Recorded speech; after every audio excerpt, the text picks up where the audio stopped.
What's good, y'all, bro? It's over late. It's 3:21 in the morning, bro. But I just took my girl home, so I just I'm gonna just fucking post this, make this video and shit like that, and just fucking post it and shit.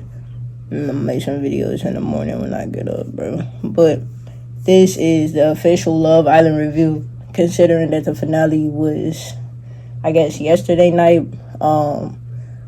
And we know who won. If y'all don't know, Maya and Brian won. I'm spoiling and shit. Y'all should not be watching the review if y'all ain't, watched the last episode. But we just gonna talk about the overall show and how I think this season was like complete shit and how they sent all the good people home. So let's talk about when they sent Jeremiah home. I think that was complete robbery. I think Ace manipulated all the dudes. Them dudes was like low-key jealous because Jeremiah was pulling holes. He got Huda to close off with him. Nobody could explore Huda. Then when Andrina came in, she was all over Jeremiah, so they sent that nigga packing. Had to get that nigga to the door. I ain't even gonna lie, Jeremiah, that was like the first hit to the season. That's how I knew this shit was gonna be bullshit. Then you got, I'm trying to think. Then you got the whole like Taylor, Alandria, and Clark. I ain't even gonna lie, I feel like Clark and Taylor, fuck. I feel like Clark and Taylor caught unnecessary ass strays because of how, and I feel like it was really because of Alandria. Alandria was delusional over Taylor. She thought Taylor was her man, when in reality Taylor did not exhibit any like signs that he really fucked with her for real. Like, he wasn't like all lovey-dovey with her, like not like how he was with Clark. Like, you could tell like with Clark it was something different. That nigga was different. He wanted to like be all attentive to her. He wanted to, do PDA and all that shit. Like, he was doing special dates. He never did none of that shit with Alandria, bro. Alandria just thought like her and Taylor was on the same page. And I guess it's like it is on him for leading her on like that. He could have been like more upfront, more straightforward with her. Like, oh yeah, I'm not, you know what I'm saying? Like, I'm feeling you, but I'm not really like, I don't feel like that spark, that connection that I feel like you have with me. Like, he definitely could have been a little bit more communicative with her about his feelings, but I don't think he handled the Clark and Alandria situation wrong, because at the end of the day, Love Island is to find a connection, and he felt that in Clark. So he did his Love Island journey right. He just got a lot of backlash for how he handled it. Like, that nigga left a 3-week connection where he was saying like, oh, I like Alandria, like I'm fucking with her, I'm vibing with her. Like, he was saying all of this. And then like when Clark came, it was like a total 360. Like, that nigga was just like, fuck Alandria, here come Clark. And so I think that's really what made people like not like Taylor no more, because of how he handled it. Like, he used Alandria to stay in the show, and then once he found a better connection, he dropped her for the better connection. But in reality, that's what you're supposed to do, because if you find a better connection, that's the whole point of the show. So like, in reality, he was wrong, but he wasn't. Cool. I think they got robbed though, because at the end of the day, Clark and Taylor did have a strong connection. And I feel like, as for like the motherfuckers that was in the finals, I feel like the finals, they should have been people that had the strongest connection. Ace and Shelly, Clark and Taylor, Amaya and Brian. Why was Iris and Pepe still there? Iris and Pepe, nigga? Iris and Pepe was a couple out of convenience. TJ left, Hannah left. If those two, if their couples were still up in there, I guarantee you Iris and Pepe wouldn't have found their way to each other. That was a couple out of convenience. And y'all can't convince me otherwise about them. That's the only time that they get to talk about, because their ass is irrelevant. I feel like they ran their course a long time ago. So did Huda. I ain't gonna lie, Huda ass is toxic. She's a walking red flag, bro. Chris was not tripping. Chris, you tried, my brother. You really did. You tried to be patient, calm. You tried to be real, like, you was a real emotionally mature man. You a mature man, bro. You got a mature ass mentality. Huda, you haven't healed right, love. You need to, going on a dating show at this time wasn't right for you, because we can all tell that you still got some real like self-improvement that you got to do, and you need to become a little bit more self-aware and recognize like your faults. Like, yeah, Huda know how to take accountability, and yeah, she can apologize, but she get defensive first. She think it's like people, motherfuckers just attacking her. Like, nah, nigga, You know what I'm saying? Like, motherfuckers just not, blaming you for shit. You had to do something to then elicit a reaction out of somebody for, and she wasn't comprehending that. Like, the shit with Jeremiah, I think her and Jeremiah won. Like, I just don't think her and Jeremiah was a good fit because of the simple fact that them two niggas, like, they didn't know how to communicate to each other. Like, they were always getting into it over, like, petty shit. Jeremiah didn't know how to effectively communicate with Huda about how she was, like, was being, like, a little strict. And she got too many standards. I ain't even gonna lie. Like, she nitpick about too many shit. She nag about a lot of shit. Like, a lot of shit that's not that serious or it's not that deep. She'll nag about it. That's her problem. She's a nagger, bro. She just nags. And then, so when a motherfucker like, damn, bro, you tripping. It's like she explodes. So it was like Jeremiah was he just not the right dude to handle her, bro. He don't know how to handle that. He do not know how to handle that. He wasn't prepared to handle all of Huda. Chris, on the other hand, that nigga is a little bit more emotionally mature, and he's a little bit more mature overall in his mentality, bro. So it's like he tried with Huda, but Huda, it's like you can only meet somebody halfway.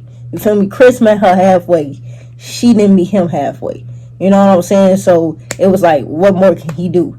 So that's why I just feel like they should have went home just because of the simple fact that there was no couple out of them. You feel me? Like, they made it to the finals for what? For y'all to just be friend zone and y'all not finna make it outside the villa. Ace and Shelly could have been there. And you know what I'm saying? Like, I feel like they deserve that spot. We saved the wrong couple. I feel like America, I don't agree with y'all. I don't like what the final four was. The only motherfucker that really deserved to be there, I ain't even gonna lie, Nicolandria, I was a hater to this episode. This episode made me realize that, okay, maybe there is something there. Like, maybe they not just, like, trying to force it just to stay in the show. Because I ain't gonna lie, at first I thought Nick and Olandria had ran their course, bro. Especially Olandria. I thought she had ran her course and she was supposed to get out of there. And then when that whole thing happened with Shelly, Huda, and her, like, exposing Huda's business to the whole little fire pit, I want her to get up out of there because I'm like, that's some mean girl shit. That's some bullying shit. I don't like that. But then Olandria, like, she switched her shit around. She apologized. And I was like, okay. And then when she got with Nick, and then the last episode, I was like, okay, I'm seeing what everybody's seeing a little bit. I see them. They a little cute. You feel me? They are a little cute. I'm glad that they won second place. But I think if Ace and Shelly was here, it would have been Amaya and Brian, Ace and Shelly, Nick and Alandria, and then whoever would have been the fourth. But I feel like, Taylor and Clark. I feel like that should have been the final four. Not this final four. I don't think they should have made it. And then, shit, what else I want to touch bases on? Let's touch bases on Coco. I feel like my baby Coco needed more screen time. She was only up enough for 2 days. Unfortunately, she was a Castle Moore girl, and she wasn't a bombshell. She was a bombshell. Best believe my baby, Coco, she needs to be a bombshell. She was too fine to be a Castle girl, bro. She was too fine to be a Castle girl, bro. She should have been a fucking bombshell, G. Oh my God, she would have shook the villa for sure, bro. Them girls wouldn't even know how to handle her, bro. Especially Shelly. Shelly was intimidated by Coco. When Ace and Chris, when everybody went, the castle and the villa had reunited, and then Shelly found out that Ace was coupled up with Coco. Oh, Shelly was shaking in her boots, honey. She was shaking in her boots. She was intimidated by Coco because Coco is a pretty ass girl. You feel me? So if Coco would have came in as a bombshell, and we all knew how Ace was. Ace was Dora the motherfucking Explorer. He wanted to still explore everybody while still being coupled up with Shelly. So we know damn well that if Coco would have came in as a bombshell, Ace would have explored her and probably would have picked Coco out of a couple. And like, Coco would have shook the villa for sure. And she would have came in as a bombshell. They knew not to make her a bombshell, and they knew to make her a Castle girl. Because, bro, she would have really shook the villa. And then let's finally talk about my fucking winners, Amaya, Papaya, and Brian.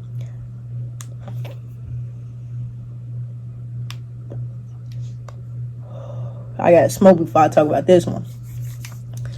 We all love Amaya Papaya. I feel like Amaya Papaya was the most misunderstood person. I don't like how one Ace picked Amaya, dog shitted her personality, did everything that Amaya wanted from Ace, like calling him mi amor and babe. Mind you, she grew up, she's Dominican, that's how they talk. It was too much for her. He doing dates for Shelly. Like, he literally picked Amaya just to dog shit on who she was as a person. And then to literally do all the shit that she was begging out of him just to be a little touchy-feely. He was doing all that shit for Shelly. And you should have picked Shelly, nigga. You had the option to pick between both of them. You picked Amaya. And you picked Amaya just to complain about who she is as a person? I don't get it. Then Amaya went to Austin, and Austin telling Amaya like, oh yeah, I love who you are as a person. Keep shining, keep shining. Then going to Ace. Yeah, bro, she's too much. I get what you're saying. Austin, you're a bitch. I never liked Austin. I always thought his ass was gay. Boom, then let's jump to Zach, this British ass Asian nigga. Cool. This nigga come in. Boom. He didn't couple up with Alandria because Alandria didn't kiss him enough.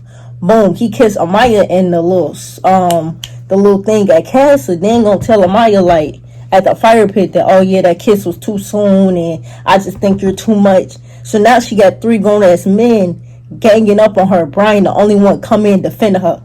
Oh yeah, well that's how Dominican people were raised, and like he was the only one defending her. Mind you, Zach jumped in with her 2 previous connections, already tearing her down as a person. You come in as her active connection talking about, oh yeah, I agree with them, you're a little too much, I didn't expect you to be like this. Like, nigga, you should have told her that in private. You ganged up on her in person while it was already 2 other grown men ganging up on her in person. Didn't like that. After that, Zach needed to go. Brian, real nigga, stepped in, stood up for her. Boom, when Andrina left, they did what needed to be done and they coupled up. And I ain't even gonna lie, people saying like, oh, Brian only using Amaya for her name and he know that she gonna take him to the top and all of that. I don't know what y'all saying, but I think that nigga Brian actually adores Amaya. I think he dead ass sees that girl in a light that nobody in that villa could. So I don't know what the fuck y'all talking about, bro. But that nigga Brian, I ship them. I hope they are the next Serena and Cordell. But I guess obviously the different race, but I feel like they can definitely last. I see them lasting. Amaya Papaya is already so big on social media, so I don't see why like they wouldn't just grow bigger as a couple. I don't know. Brian ain't that interesting. Amaya Papaya is sure. She's for sure got a great following. I know she about to get hella deals and shit from winning Love Island and all that shit. Brian, he's a little boring, so I don't know. But Amaya, oh yeah, for sure. But I think that's my Love Island review. Oh yeah, and Sierra, she was a snake. I don't know what y'all talking about. Sierra was a snake. And I was low-key hoping that she was going to go home. I don't think she deserved to go home the way she did. Nor do I think that y'all should be sending death threats and shit because of a racial slur that I don't even think she was cognitive of knowing that it was a slur. I don't think she deserves all of that, but I definitely do think she was a snake that needs to get out the villa. For sure. But to deserve all the extra shit, hell nah. But that's my whole Love Island review, folks. If y'all enjoyed the video, like the video, subscribe to the channel. I'm gonna post some more videos tomorrow when I get up, so for sure y'all gonna have some more videos. Other than that, stay high, stay fried. Mwah.